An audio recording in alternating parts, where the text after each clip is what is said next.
अकबर बीरबल की कहानी। असली चोर कौन है। एक समय की बात है, बादशाह अकबर के राज्य में एक व्यापारी था जो कि बहुत ही धनी था। उसने अपने घर में 8 नौकरों को रखा था। एक दिन वह व्यापारी अपने किसी काम के लिए दूसरे राज्य में गया और अपने घर की सारी जिम्मेदारी उस 8 नौकरों पर छोड़ दिया। व्यापारी जब वापस अपने घर आया तो देखा कि तिजोरी खाली है, घर से सारा कीमती सामान गायब है।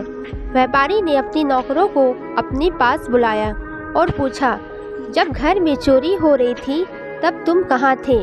सभी नौकरों कहते हैं कि हम सो रहे थे।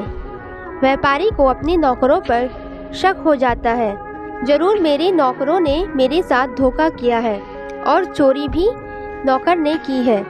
व्यापारी अपनी समस्या लेकर बादशाह अकबर के दरबार जाते हैं और अपनी सारी बातें बादशाह अकबर को सुनाते हैं। बादशाह अकबर को बीरबल पर बहुत भरोसा था। अकबर बोले, बीरबल इस समस्या का हल जरूर करेंगे। बादशाह अकबर बीरबल को बुलाकर कहते हैं, बीरबल तुम इस व्यापारी की समस्या का हल निकालो। बीरबल ने कहा, जी हुजूर।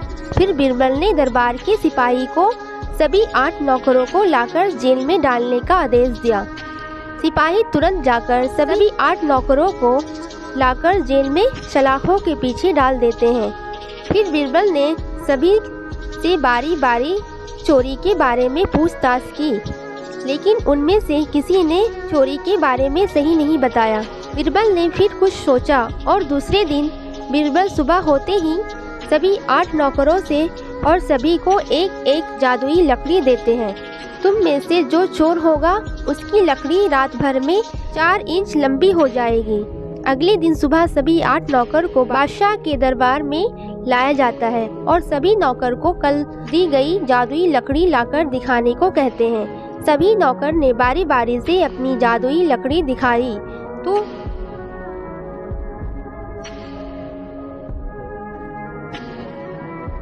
चल चुका था। बीरबल ने तुरंत सिपाही से कहा, इन दोनों नौकरों को पकड़ लो, ये ही दोनों चोर हैं। बादशाह अकबर ने बीरबल से कहा, कैसे आप पता लगाया कि ये दोनों चोर हैं? फिर बीरबल ने कहा, कल बादशाह मैंने जो इनको जादुई लकड़ी दी थी और कहा था जो चोर होगा उसकी 4 इंच लकड़ी